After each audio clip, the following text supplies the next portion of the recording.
Kabanata 7 at ito nga po yung sabi ko nga po lagi na sasabi na yung The Beatitudes, yung sermon sa bundok na kung saan ay kung sa ito po yung last, sabi po kasi yung 5 to 7 na ito pong Matthew, simula sa chapter 5 hanggang 7, ito po yung The Beatitude o yung sermon sa bundok ng ating Panginoon na kung saan ay itinuro niya sa mga alagad at sa maraming tao. Ano po? At tayo nga po ngayon ay nasa verse 21 to 23. Kailan may hindi ko kayo nakikilala, sabi nga po. Basahin po natin sa Tagalog, hindi lahat ng tumatawag sa akin, Panginoon, Panginoon, ipapasok sa kaharian ng langit, kundi yaon lamang sumusunod sa kalooban ng aking amang nasa langit. Pagdating ng huling araw, marami ang magsasabi sa akin, Panginoon, nangaral po kami at nagpalayo sa mga demonyo at gumawa ng mga kababalaghan sa inyong pangalan. At sasabihin ko naman sa kanila, kailan may hindi ko kayo nakikilala. Lumakayo sa akin, mga mapaggawa ng masama. Purihin ka, Ama. Maraming salamat po, Lord Jesus, Holy Spirit, that you are always with us, Panginoon. Tunay na salita mo ay laging nasa napapanahonogan.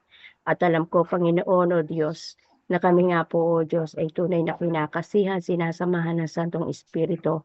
Sa panahong ito, O God, kailangan nga po namin maging matalino, na gaya ng isang, sabi nga po ng isang ulupong, pero kailangan po namin ang talino na kung saan, pero kailangan din po namin, O Diyos, ang patuloy na maging mahinahon, mapagmatyag sa aming nagaganap sa kapaligiran, Panginoon. Lord, salamat sa ganitong gawain mo, God. At tunay na yung mga anak mo, Panginoon, ay tunay na ikaw po ang gumagabay at mapatnubay through your direction, leading, O God, O Holy Spirit, ay tunay kami nga po, O Diyos, ay patuloy mo sasamahan. Salamat nga po, Ama, sa aming po mga kapatid na tunay na hindi nagsasawang magpasalamat, magpuri sa kanilang mga karanasan sa araw-araw, sa kanila pong ginagawa mo, sa kanila, Panginoon, salamat. Dahil ikaw ang Diyos na sumasa kanila at patuloy, O God, in Jesus' name, yung kung paano, O God, nakikita ko sa bawat isa kung gaano sila kainit sa panahong ito, O God, yung tunay na nag-aapoy ang kanilang pananampalataya at pananalig na kinakasihan mo naman. Sinasamahan mo dahil sa kanilang mga patotoo, ando na kung saan, O God, ay ang tunay na kumikilos ka sa kanilang mga hinihiling at sinasamo. Kaya wala kaming dapat maibalik lamang sa iyo kundi ang pasasalamat. Sa gabing ito, minsan pa, Ama, mangusap ko sa puso na namin. Gamitin mo lamang ako, ang mga labi ko, dila ko, Panginoon, ang mga sasabihin ko mula lang sa iyo, hindi sa akin. Dahil ako po'y pakumbabang lumuluhog, nagpapagamit sa iyo, at ang nais ko ikaw lamang ang mataas, Panginoon. Narito ang balikat ko, tuntungan mo, narito ang labi ko, gamitin mo, God, at lahat ang narito, Panginoon. O Diyos, na makapangyarihan kami po ay 14 na kung sa mga kaluluwa na makikinig ng iyong mga salita. Pagpalain mo din po, Diyos, sa mga nasa ibang bansa, ang mga nasa labas ng tahanan, your traveling mercy will be upon them. Your covering and protection will always be upon them, O God. Holy Spirit, patuloy kang mag-dwell sa bawat isa sa amin, sa iba't ibang lugar, sa iba't ibang dako, na andong lagi, at hindi mo kami iniiwan, at hindi mo kami pinababayaan. Thank you for all your promises. Ito yung inaangkin po namin sa pangalan ni Jesus. Amen and amen. Ayan po mga kapatid, makita nga po natin na kung saan sa panahon nga po ngayon, nakikita po natin na dito ini-expose po ng ating Panginoong Jesus yung mga tao na kung saan ay nagpapakita na sila ay mga religyoso, they sounded religious, but they don't have any personal relationship sa ating Panginoon. Na kung saan ay sila po yung pinutukoy dito ng ating Panginoon na hindi lahat na tumatawag sa akin ng Panginoon ay papasok sa kaharian ng langit, kundi yun lamang sumusunod sa kalooban ng ating Ama. So, ito po ipinakita at itnuro po ng ating Panginoon sa matagal na panahon. Nakita po natin at sa kapanahunan, nakita po natin na iba't ibang sitwasyong nagaganap. Sabi ko nga po, maging matalino po tayo, wag po tayong padala sa mga kung kasi nga po ang social media, may advantage at disadvantages, at kunin po natin lamang yung advantage sa paggamit ng ating mga internet, mga social media na po natin. Pag nakita po natin na kung saan may mga bagay na kung saan hindi nakaibig-ibig, i-delete po natin yan, iwan po natin yan. Kung pwede nga lang, may mga pagkakataon na may X po natin yan para hindi na lumalabas sa ating mga sa atin po mga gadget. At yun nga po, sabi nga po dito ng ating Panginoon, sabi, on that day, the day of judgment, only our relationship with Christ Yung sa panahon ng pagdating ng paghuhukom, ang mahalaga lamang po yung relasyon natin sa ating Panginoong Hesus, yung pagtanggap natin sa Kanya bilang tagapagligtas, at yung pagsunod natin sa Kanya. Yun po ang mahalaga. Sabi nga po dito, only in our relationship with Christ, our acceptance to Him as a Savior and our obedience to Him will matter. So ito ang mahalaga sa darating na panahon. Many people think that if they are good people and say religious things, they will be rewarded with eternal life. Pero hindi po yun ang gusto ng ating Panginoon. Na hindi po tayo maging religyoso. Ano po? Simba uwi. Doon nga po na kung saan, iba't ibang kung saan ay ginagawa ng mga religious people na kung saan ay mga okasyong ginagawa na kung saan akala nila nakakapagbigay kaluwalhatian sa Panginoon, pero hindi po yun ang gusto ng ating Panginoon. They will be rewarded with eternal life. In reality, faith in Christ is what will count at the judgment. So, ang mahalaga yung tunay na pananalig, pananampalataya sa ating Panginoon. Ano po?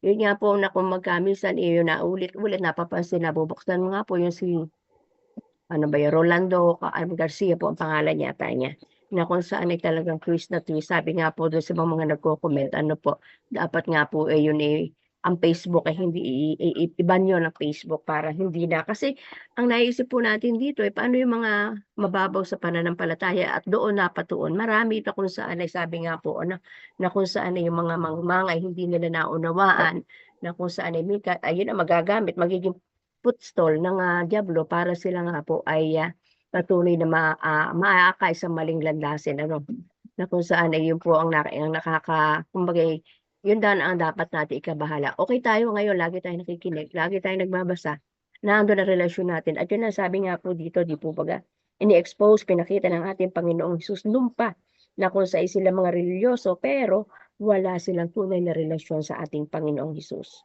Sabi nga po, pero pagdating ng Judgment Day, kaya lang po sabi nga po, kumbaga ay nakakahabag, nakakaawa yung mga taong ganun na nadadala kung sa sabi nga po ng Hosea 4:6, na my people are perished for lack of knowledge, marami ang mapapahamak dahil nga po sa kanilang kakulangan ng kaalaman.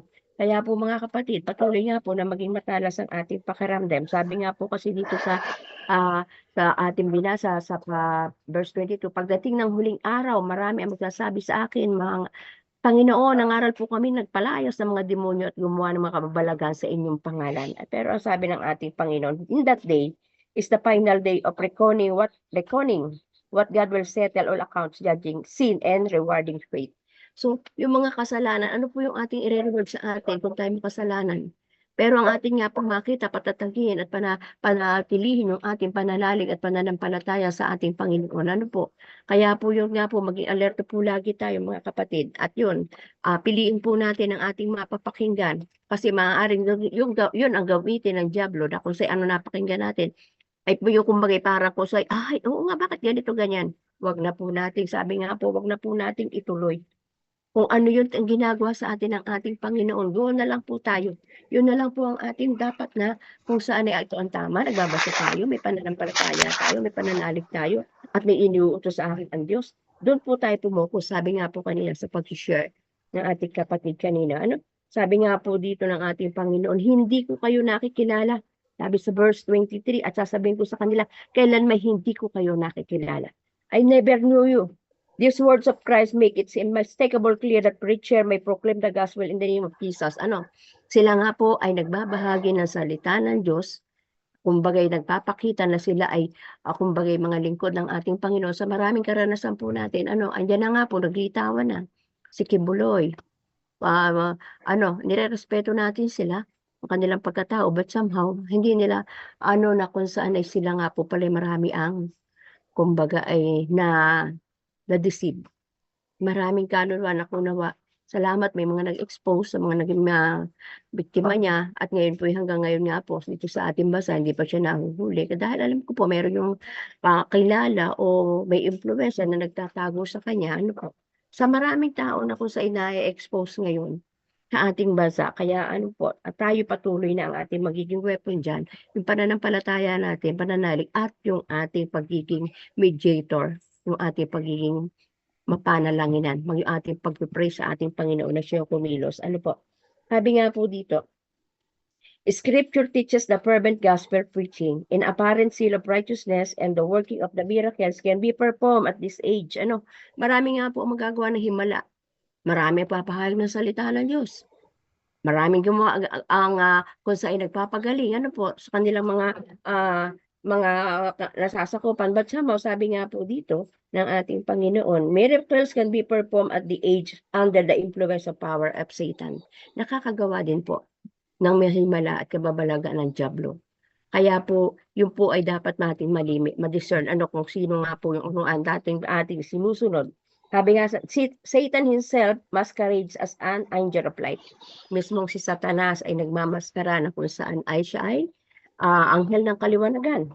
Sabi nga po dito ay it's not surprising din, hindi nakakagulat if his servant masquerade as servant of righteousness. Ano, kailangan andun nga po ang pagiging makatuwiran. So, makikita po natin kung siya nga po baga ay matuwid. Ano, kung makikita po natin sa isang likod, kung siya nga po ba ay nagpapakumbaba. Ano, kung makikita po natin si Kibule, kung talaga siya lingkod ng Diyos, haharapin niya ang kaso niya. Haharapin niya yung iniaatas sa kanya.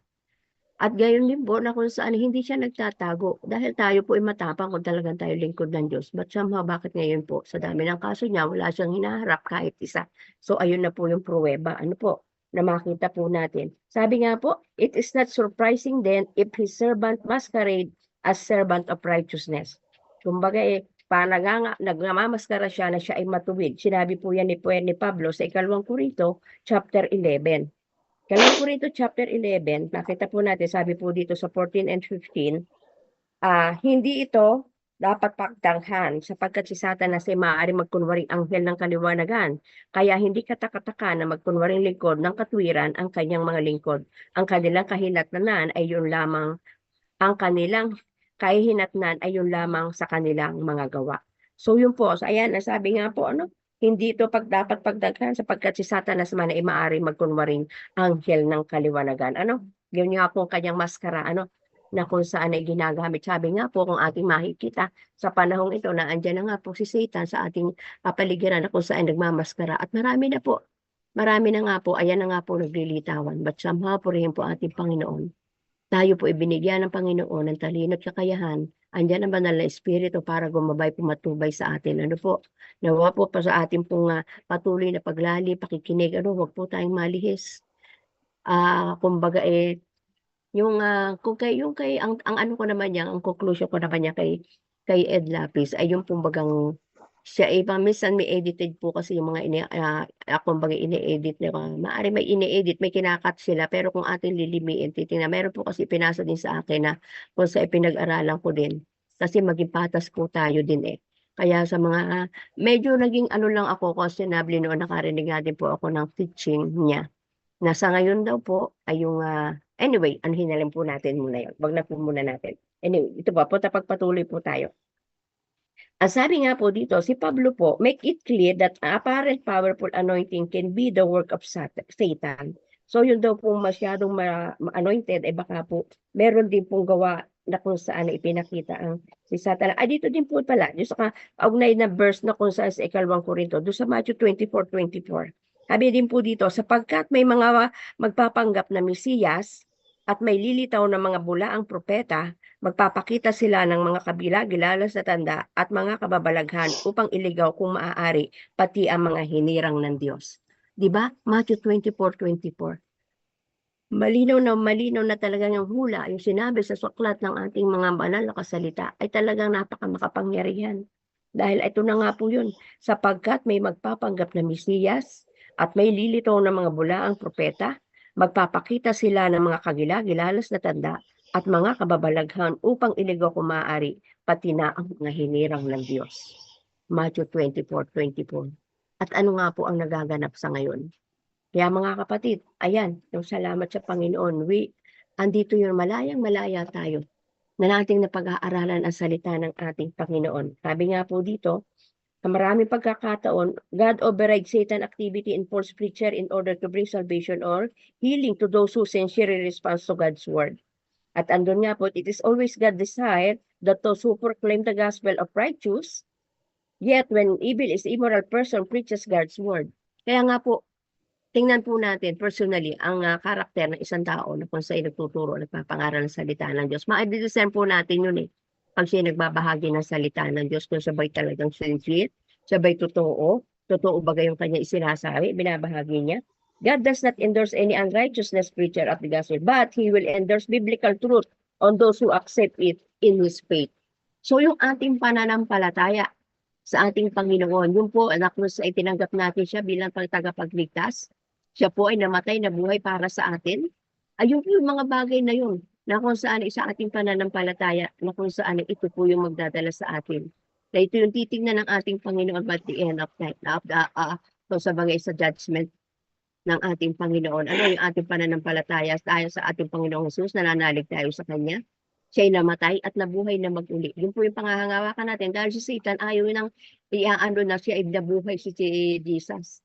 Dahil yung pagkamatay na yun ng ating Panginoong Jesus, yun yung pagkabagsak ni Satanas. Yung pagkabuhay na mauli ng ating Panginoon, yun yung nagpabagsak sa kanya na akala niya mamamayani pa siya. Pero salamat sa Diyos, meron tayong banal na espiritu na gumagabay, pumapatnubay, nagtuturo sa bawat isa sa atin. Kaya nga po yung ating pagbabaaral na ito ng verse by verse, na chapter by chapter ng salita ng Diyos, ito po sa gabay at patnubay ng ating banal na espiritu, siya po mismo ang magtuturo sa atin upang tayo mga kapatid ay hindi mapawalay, hindi tayo ma-deceive ng walang iba kundi ang diablo. Kaya po, ayun po, kailangan po natin na kung saan tayo po ay patuloy na humingi ng guidance, ng patnubay, ng wisdom na nagmumula sa ating Panginoon. Na kung saan po pag tayo ay hindi mailigaw, na kung saan nga sa ating pananalig at pananampalataya. Sabi nga po nga dito sa Matthew 24:24, pati ang mga hinirang ng Diyos. Kaya po rin po ang Panginoon, huwag tayong masama sa mga hinirang ng Diyos na kung saan ay ililigaw, sa kung saan ay madala sa gawa ng kaaway ngayon. Kaya nga po, yung mga mula pa nga po sa unang tipan na ating pinag-aaralan, verse by verse, ay yun po yung magtuturo sa atin. Kasi nga po, sa bawat araw ng ating pag-aaral, sa ating pong ng salita ng ating Panginoon mula sa unang tipuan, ang banal na espiritu ay tunay po mga kapatid ay nangungusap sa atin personally. Yun po ay bawat araw, bawat sandali, ito ay laging bago sa Kanya because our God is a progressive God. Siya po yung Diyos natin na mga progresibo, hindi po yung kung halimbawa yung salita niya na nung napakinggan natin nung una, ayun ang kapahayagan niya. Sa panahon ito, yun din ang salita, pero may panibagong kapahayagan. Kaya yun po, maging alert po tayo. At yun po ang ating napagnilayan ngayong gabi. Lumalakas po ang ulan dito sa amin. Kaya po, purihin po ang Panginoon, tayo manalangin. Hallelujah, Lord Jesus. Maraming salamat po, God. Nawa po ay sa aking mga kapatid na narito, na 15 kami, Panginoon, ay mag-iwan ka ng salita mo na kung saan matatanim sa kanilang puso't isipan, Panginoon. Lord Holy Spirit, sa kanila pong pag-meditate, mangusap ka kung ano yung tama na kung saan, direct mo po, Panginoon, yung path, yung landasin na siyang magtuturo sa amin upang yung wisdom na mula sa iyo, yung sabi nga po, direct our path in righteousness, ay ito po ibalot mo sa iyong mga anak. O, purihin ka, Ama. Dakila ang manal mo pangalan, Holy Spirit, hallelujah, pula, karabahande. Oh, hallelujah, Lord Jesus, sandarabahande, karabahande. Glory to your holy name, sandarabahande, si karabahande. Oh, my Jesus, Holy Spirit, oh, my Jesus, sandarabahande, si karabahande. Ushalala, karabahande, si karabahande. Oh, Jesus, sa iyo ko po pinagkakatiwala lahat ng ito, ang mga Holy Spirit. Ikaw po mangusap sa iyong mga anak. At yun na nga po, O God, sa oras sandaling ito, ikaw po ang patuloy na maluwalhati at maparamihin. Hulalakshira bahanda si Karapahit. Oh my God, oh my Jesus. Lord, kung gusto kang may ipahayag, Panginoon, in the name of Jesus, selyuhan mo po kami na iyong kapangyarihan. Mula uluhang ng talampaka sa bawat isa sa amin, Panginoon, O God, in Jesus' name, mangusap ka, Sandarabahande si Karabahande. Hallelujah. Karabahande si Karabahande. Oh my Jesus. Sandarabahande si Karabahande. Ucha para mapapahande si Karabahande. Oh Lord Jesus, Jesus, Lord, iniahabilin ko po sila sa iyo. Ikaw po ang mangusap ayon sa iyong naisin sa iyong mga anak, Panginoon. In the name of Jesus, in the name of Jesus. Ikaw po ang mangungusap sa iyong mga anak. Mightily and boldly, Panginoon, maunawaan kanila, Panginoon. Ibigay mo yung wisdom and knowledge that comes from you alone, O God, in the name of Jesus, in the name of Jesus, O Lord. Hallelujah, hallelujah. All the glory is yours alone. Thank you for your most precious blood. Thank you for your holy presence, Holy Spirit. Thank you for the oil of anointing, O God, na ipagkakalob mo sa iyong mga anak.